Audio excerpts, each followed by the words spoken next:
नमस्ते दोस्तों। आज हम लाए हैं इंग्लिश ग्रामर अंतर्गत 10th क्लास 2023-24 का पेपर। इसके अंतर्गत 10th क्लास में 2 क्वेश्चन आते हैं, दोनों 5-5 नंबर के होते हैं। इस प्रकार से 10 मार्क्स की ग्रामर आती है। इस ग्रामर के लिए बच्चों बहुत मेहनत करने की ज़रूरत है, क्योंकि ग्रामर का हर टॉपिक से एक एक क्वेश्चन इसमें दिया गया है। प्रत्येक क्वेश्चन को सॉल्व करने के लिए आपको ग्रामर की बुक से ग्रामर पढ़ना चाहिए। आइए चलते हैं, यहाँ पर कुछ खालिस्तान दिए हुए हैं, इन्हें भरते हैं। पहला क्वेश्चन, जिसमें से 5 क्वेश्चन करने हैं, दिए 7 जाते हैं, 2 कोई आप छोड़ सकते हैं। Your father is seriously ill, you go home, should, must ought to. Should यहाँ पर कंपलसरी नहीं होता है, शुड का मतलब होता है चाहिए, मस्ट का मतलब बहुत ज़रूरी। तो इस प्रकार से माई फादर इज सीरियसली, मेरे पापा बहुत बीमार हैं, गंभीर बीमार हैं, इसलिए हमें घर जाना ही होगा। जहाँ काम करना ही पड़े वहाँ मस्ट का यूज़ होता है। यहाँ हम बी मस्ट, यानी जो बी ऑप्शन में मस्ट है, इसे उठा के यहाँ भर देंगे। यहाँ क्या आएगा? Must. Second question, my father is a teacher, यहाँ हम भरेंगे रिटायर्ड टीचर, RETIRED, रिटायर्ड। ना रिटायर भरेंगे ना ही रिटायरिंग भरेंगे, क्या भरेंगे? रिटायर्ड। इसका मतलब मेरे फादर एक रिटायर्ड टीचर हैं, यानी पहले कभी रिटायर्ड हो चुके हैं, अब पढ़ाने नहीं जाते हैं। Third question, how time is left, इसका मतलब हाउ मच। मच क्यों आएगा दोस्तों? टाइम के साथ हमेशा मच आता है। टाइम को हम काउंट नहीं कर सकते हैं, टाइम को हम काउंट नहीं कर सकते हैं, इसलिए अनकाउंटेबल नाउन के साथ मच का यूज़ करते हैं। काउंटेबल के यानी जैसे गिन सकते हैं, उनके साथ मैनी का यूज़ करते हैं। एनी तो हम नेगेटिव सेंटेंस में यूज़ करते हैं, और एनी मीन्स एक होता है। हाउ मच, यहाँ पर हम सी ऑप्शन मच भरेंगे। He exclaim what beautiful flower, a the an. तो दोस्तों यहाँ पर ए भरेंगे। क्यों भरेंगे? द क्यों नहीं भरेंगे? यदि यहाँ पर मोस्ट ब्यूटीफुल होता तो द भरते, मोर ब्यूटीफुल होता है ना, तो हम कुछ और भर सकते थे, परंतु यहाँ पर हमें ई और एन में से भरना है।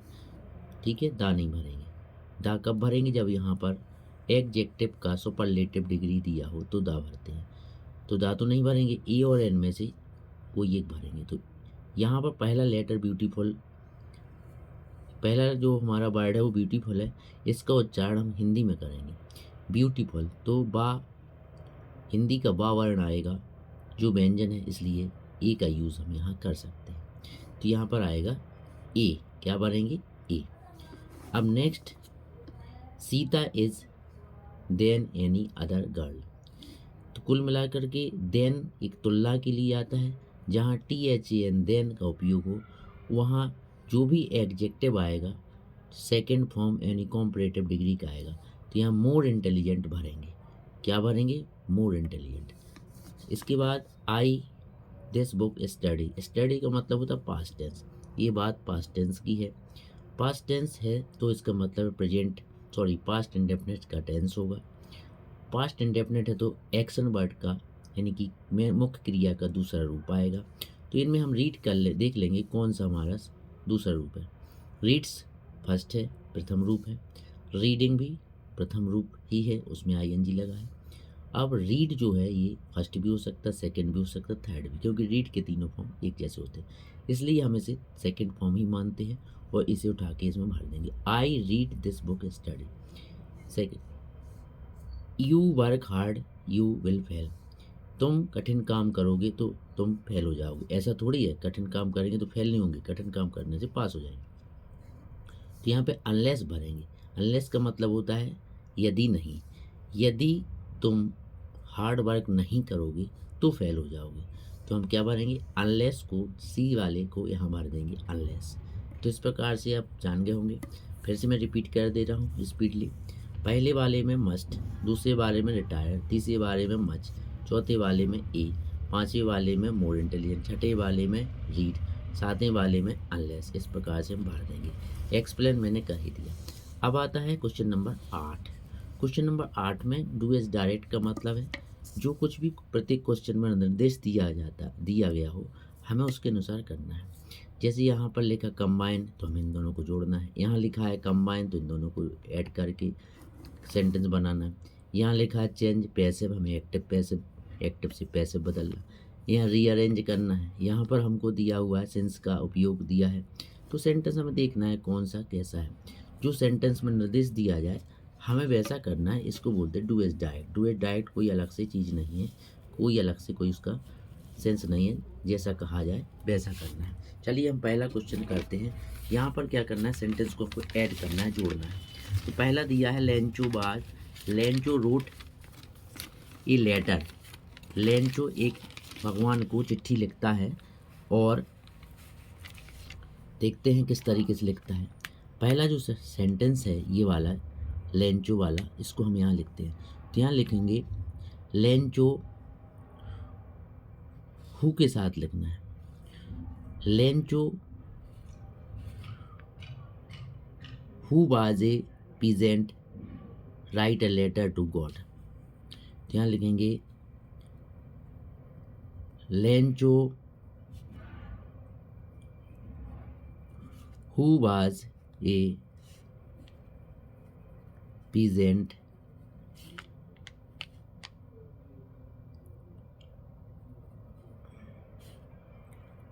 wrote a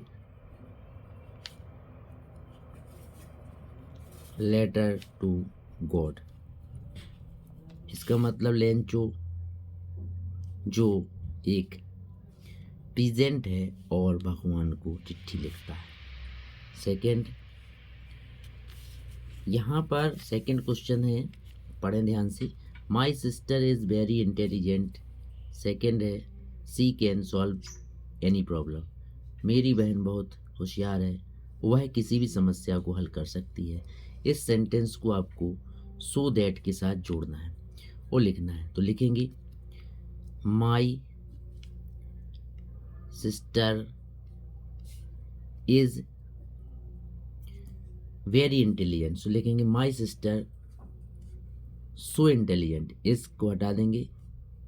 my sister is so, very की जगह क्या कर देंगे सो, इंटेलिजेंट। इसके बाद दैट के बाद ये सेंटेंस आ जाएगा सी कैन सॉल्व एनी प्रॉब्लम। इस प्रकार से यह ध्यान रखना है, जहाँ पर सो दैट का यूज़ करना हो तो पहले जहाँ वेरी लिखा हो वेरी को हटा देना, वहाँ सो लिख देना, और दूसरा सेंटेंस जहाँ शुरू होना हो उसके पहले हमें दैट लगा देना है। My sister is so intelligent that she can solve the problem, ये लिखा हुआ है। इस प्रकार से करेंगे। अब क्वेश्चन आता है अपना, he know me change the passive voice. इसको हम पैसिव में बदलना है। तो पैसिव में बदलने के लिए सबसे पहले हम पैसिव में कैसे बदलेंगे, he knows me, subject verb object. Object को लाएंगे सब्जेक्ट की जगह, सब्जेक्ट को ले जाएंगे ऑब्जेक्ट की जगह। एक्शन वर्ड यहाँ फर्स्ट फॉर्म में है, इसको करेंगे थर्ड फॉर्म में। तो देखो चेंज करता हूँ, आई को लाएंगे आगे, तो हो जाएगा आई का, मम्मी का हो जाएगा आई, ही जाएगा पीछे से हो जाएगा हिम। ठीक है, सब्जेक्ट ऑब्जेक्ट का कन्वर्जन हो गया। एक्शन वर्ड जो यहाँ पर नो है, इसको लिखेंगे थर्ड फॉर्म में नॉन। ठीक है, यहाँ लगाएंगे बाय, तो नॉन बाय हिम। अब यहाँ पर आई के लिए यहाँ पर लगाएंगे आई एम, तो इसका मतलब हो गया आई एम नॉन बाय हिम, मैं उसके द्वारा जाना चाहता हूँ। तो ध्यान दीजिए क्या हुआ कि ऑब्जेक्ट सब्जेक्ट की जगह आया, सब्जेक्ट ऑब्जेक्ट की जगह गया, एक्शन वर्ड का थर्ड फॉर्म आया, बाय यूज़ किया और यहाँ आई के अनुसार एक action word I am known as known by, इस प्रकार से हम इसको चेंज कर लेंगे। अब आगे question number 4, noise oblique classroom making a girl embarrassed. इसको हमको रीअरेंज करना है। क्या करना है? रीअरेंज का मतलब ये सेंटेंस हमारे जम्बल्ड है, इधर से उधर है, हमको इसको व्यवस्थित करना है और रीअरेंज करना है जिससे एक मीनिंगफुल सेंटेंस बन जाए। तो हमको हमेशा ध्यान देना, जब भी सेंटेंस बनाना है, सेंटेंस बनाते समय हमें एक चीज़ का ध्यान देना है, एस बी ओ का फार्मूला यूज़ करना है, सब्जेक्ट वर्ब ऑब्जेक्ट। तो यहाँ ध्यान देना है कि गर्ल यहाँ पर सब्जेक्ट है, तो यहाँ पे लिखेंगे सम गर्ल। तो आसानी से इसी सेंटेंस को लिखेंगे, इसको लिखेंगे some girls were making a noise in the classroom. तो इसका हो जाएगा, देखो ध्यान से, हम यहाँ पर ध्यान से देखो आप सभी, some girls were making a noise in the class room. इस प्रकार से हम इसको सेंटेंस को लें। ये सब्जेक्ट है, ये वर्ब है और ये ऑब्जेक्ट है, इसको भी हम ऑब्जेक्ट ही मानेंगे, ये हेल्पिंग वर्ब है। इस प्रकार से सब्जेक्ट वर्ब ऑब्जेक्ट के फॉर्मूले से इसको अपन ने कन्वर्ट कर लिया। अब आगे देखते हैं question, I do exercise regularly. I do exercise regularly, इसको सबसे पहले आई डू एक्सरसाइज रेगुलरली इसको इंटरोगेटिव में बनाना है। तो यहाँ पर इंटरोगेटिव मतलब क्वेश्चन मार्क, क्वेश्चन वाला वाक्य बनाना है। तो इसके लिए हम सबसे पहले आसानी से ऐसे कर सकते हैं। इंटरोगेटिव का जो फार्मूला होता है उसमें हेल्पिंग वर्ब आगे आती है, फिर सब्जेक्ट आता है, फिर इसके बाद मेन वर्ब आती है, फिर ऑब्जेक्ट आता है और लास्ट में क्वेश्चन मार्क आता है। इस फार्मूले का हम यूज़ करेंगे। तो यहाँ पर जो हेल्पिंग वर्ब है डू है, तो यहाँ यूज़ करेंगे do, do I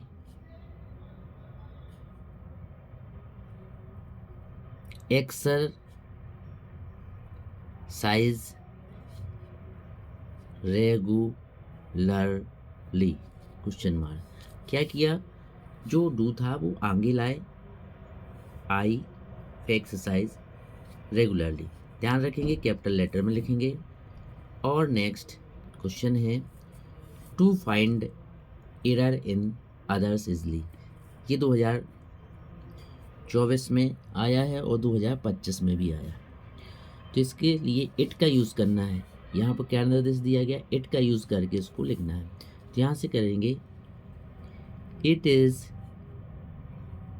easy to find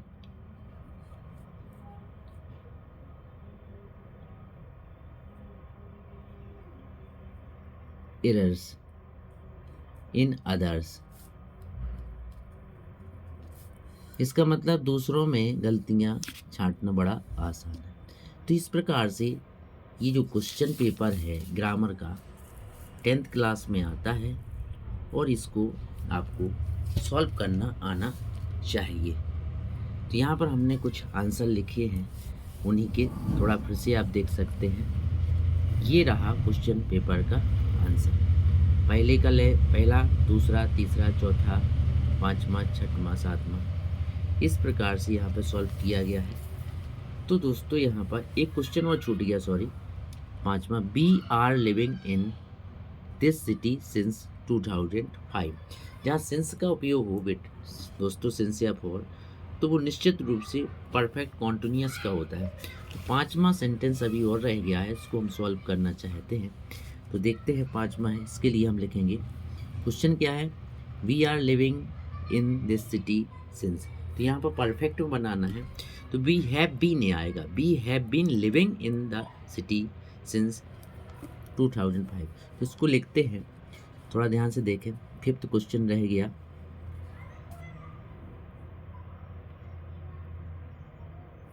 we have been living in the city since 2005। इसका मतलब हैव बीन यूज़ होगा तो ये प्रेजेंट परफेक्ट कॉन्टिन्यूस होगा, तभी सिंस यहाँ यूज़ किया जाएगा। तो दोस्तों इस प्रकार से यहाँ पर ये सेक्शन कंप्लीट होता है। ये 10 मार्क्स आता है। दोस्तों आप देख रहे हैं मैथ वाला कैरियर यूट्यूब चैनल। इस चैनल पर आप नए हैं तो इसको सब्सक्राइब करिए, क्योंकि अभी नेक्स्ट मैथमेटिक्स से संबंधित और इंग्लिश से संबंधित बहुत सारे ग्रामर अंतर्गत एवं इम्पोर्टेंट क्वेश्चन संबंधी वीडियो डाले जाएंगे, जिसे आप आसानी से पा सकते हैं, देख सकते हैं। इसलिए इसको सब्सक्राइब करना ना भूलें, सब्सक्राइब अवश्य करें। धन्यवाद।